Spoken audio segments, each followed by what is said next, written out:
Halo guys, welcome back again to my channel. Bersama saya Hansen di sini, dan seperti biasanya setiap harinya saya akan membuatkan video seputar cryptocurrency. So, bagi teman-teman yang tertarik seputar cryptocurrency, boleh aja langsung bantu saya like dan juga subscribe. Jangan lupa juga untuk hidupkan lonceng notifikasinya supaya teman-teman gak ketinggalan update terbaru seputar cryptocurrency. Oke guys, kali ini kita akan bahas lagi soal Binance, karena dalam beberapa hari terakhir BNB itu menjadi sorotan dari beberapa media karena CEO-nya, si CZ Binance itu mengumumkan di Twitter bahwa mereka sedang mencari CEO baru untuk menggantikan si CZ Binance. Nah, pastinya dengan adanya hal ini, banyak sekali orang yang berspekulasi lah gitu ya, apakah ini akan menjadi hal yang positif atau negatif terhadap BNB. Nah, itu kita akan bahas di video kali ini, dan juga pastinya kita akan update soal analisis teknikalnya. Jadi kalau misalnya teman-teman tertarik, stay tune terus sampai akhir video. Kita mulai videonya sekarang. Let's go. Oke guys, ketika saya buat video ini, BNB itu berada di harga $311 atau turun sekitar 1,7%. Sedangkan dalam 7 hari terakhir BNB itu naik 6,18%. Kalau teman-teman perhatikan, dalam seminggu terakhir ini BNB itu merupakan koin yang kenaikannya tidak terlalu signifikan jika kita bandingkan dengan beberapa top koin lainnya, seperti misalnya Bitcoin 24%, Ethereum 15%, Cardano 8%, XRP 22%, Dogecoin bahkan 7%, Polkadot 17%. So, apakah ini juga terpengaruh dari tweet yang dibuat oleh CZ? Bisa jadi, tapi ya harusnya kalau misalnya Bitcoin nanti tetap naik ke atas, harusnya BNB akan nanti juga terdongkrak. Walaupun ya kita lihat dalam seminggu terakhir pergerakannya tidak bisa mengembangin koin-koin lainnya yang berada di top 10 gitu ya. Oke, sekarang kita masuk ke Twitter yang dimana pada tanggal 27 Juli kemarin kalau tidak salah. Nah, di sini iya, ini dia. Jadi pada tanggal 27 Juli itu si CZ Binance ini nge-tweet banyak banget ya. Salah satunya ini. We are actively hiring leadership with regulatory and compliance experience. There are no immediate plans to replace me as CEO. Jadi dia mengatakan mereka sedang aktif mencari penggantinya sebagai CEO, tetapi tidak dalam waktu dekat. Oke, sudah dijelaskan padahal, cuman ya tahulah media kan pengennya kan clickbait judulnya, otomatis mereka langsung mengatakan CZ Binance bakal resign, CZ Binance bakal digantikan bla bla bla bla. Jadi langsung diklarifikasi lagi, when they misquote you, there are no immediate plans to replace me as CEO. We would very much like to hire a strong compliance background CEO to show our commitment to compliance, as this is the top priority of the organizations. Jadi dia klarifikasi lagi, kalian itu salah paham. Memang kita lagi mencari CEO baru, tetapi tidak dalam waktu dekat. Oke, dan dia juga bilang di sini, I feel CEOs should not stay for more than 10 years, ideally around 5 years. We live in a dynamic world, we need new thinking.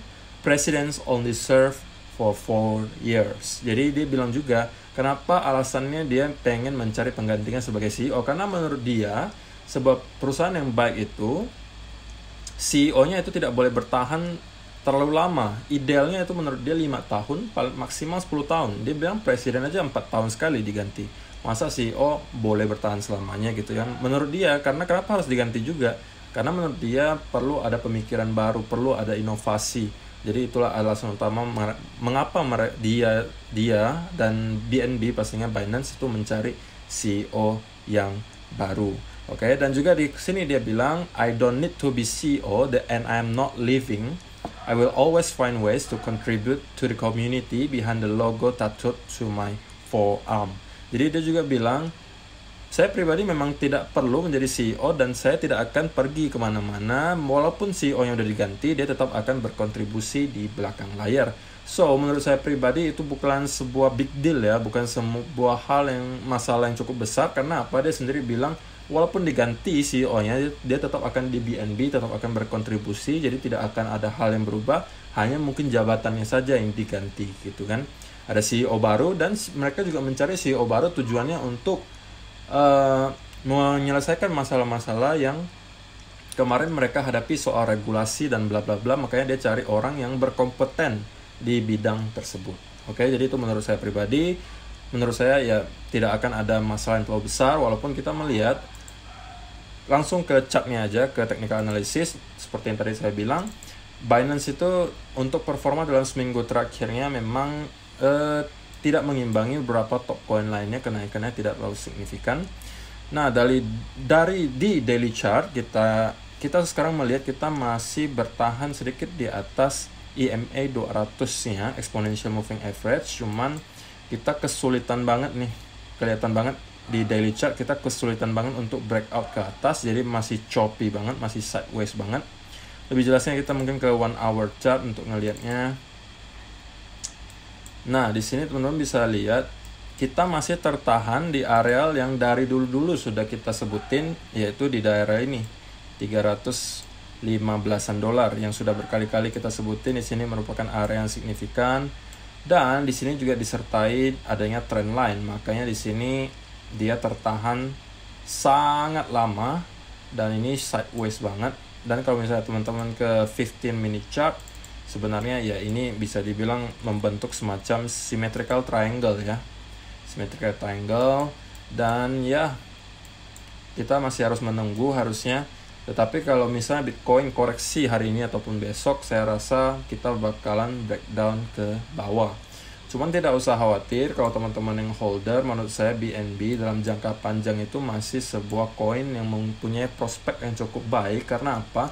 Ekosistemnya sudah lengkap banget, koinnya sudah dikenal di mana-mana, merupakan exchange yang paling besar di seluruh dunia dengan volume perdagangan yang jauh melebihi exchange lainnya. Jadi kalau misalnya secara teknikal, kalau misalnya teman-teman yang hold long term, ya seperti pesan saya di beberapa video-video sebelumnya, kalau misalnya teman-teman memang yakin terhadap sebuah koin, cara paling amannya itu apa? Dollar cost averaging. Tetap cicil saja, masuk cicil. Dan teman-teman bisa melihat kita masih jauh kok dari all time high. Jadi kalau misalnya kita melanjutkan bull run, maka kemungkinan juga BNB akan kembali ke all time high. Jadi tetap saja cicil. Kalau long term holder nggak usah terlalu pusingin pergerakan jangka pendek. Tetapi kalau teman-teman yang misalnya traders, short term trader, ya mungkin bisa menjadikan pattern ini sebagai acuan. Ya ini adalah symmetrical triangle. Kalau kita breakdown atau breakout ke atas, ya kemungkinan kita masih akan ada kesempatan untuk trade. Cuman pesan saya satu aja, teman-teman, kalau misalnya mau open trade, saya ingatkan sekali lagi, sebelum open trade itu teman-teman sudah harus punya 2 gambaran dulu. Pertama, stop lossnya teman-teman harus tahu dulu, teman-teman harus taruh di mana stop lossnya udah harus tahu dulu. Yang kedua, TP-nya harus di mana dulu. Yang ketiga juga satu lagi cukup penting, risk and reward-nya bagus tidak? Oke. Katakanlah teman-teman buy sell di sini. Oke, sell. Ketika breakdown, kemudian teman-teman melihat, oh ini ada konsolidasi dan retest, teman-teman mau sell di sini. Stop lossnya teman-teman harus tahu dulu, udah di mana stop lossnya, ya kan? Misalnya di sini. TP-nya di mana? Misalnya TP teman-teman pengennya di sini. Oh, kalau segini berarti risk and reward-nya berapa? Teman-teman harus hitung dulu. Menurut saya paling bagus minimal itu risk and reward 2:1. Jadi saya ingatkan sekali lagi teman-teman, 3 hal itu sebelum teman-teman buka trade, open posisi, 3 itu harus teman-teman pertimbangkan terlebih dahulu. Karena itulah yang paling penting selain dari analisa ini. Analisa kita bisa saja 50% benar, 50% salah. Tetapi kalau misalnya teman-teman memakai risk and reward 2:1, walaupun teman-teman benar hanya 50%, sekali salah, sekali benar, teman-teman tetap dalam keadaan cuan. Karena teman-teman memiliki risk and reward 2:1. Oke. Jadi kalau misalnya teman-teman salah 2 kali, benarnya cuma sekali, teman-teman break even alias nggak rugi, nggak juga untung. Lebih baik lagi kalau teman-teman mempunyai risk and reward 1:3. Berarti teman-teman hanya perlu benar sekitar 40%, teman-teman udah cuan. Jadi 1:3, kalau misalnya teman-teman prediksinya 3 kali salah, 1 kali benar, sudah break even juga. Nah, itulah salah satu tips buat teman-teman yang short term trader yang perlu teman-teman perhatikan. Oke, jadi kalau misalnya untuk short term, kita masih bisa perhatikan apakah kita breakdown atau breakout dari symmetrical triangle ini, maka kemungkinan besar akan melanjutkan ke arah tersebut. Oke. Sekian dulu untuk video BNB hari ini, semoga membawa manfaat bagi teman-teman semua. Terima kasih yang sudah nonton sampai selesai. Kita akan bertemu lagi di video yang berikutnya. Thank you, bye-bye.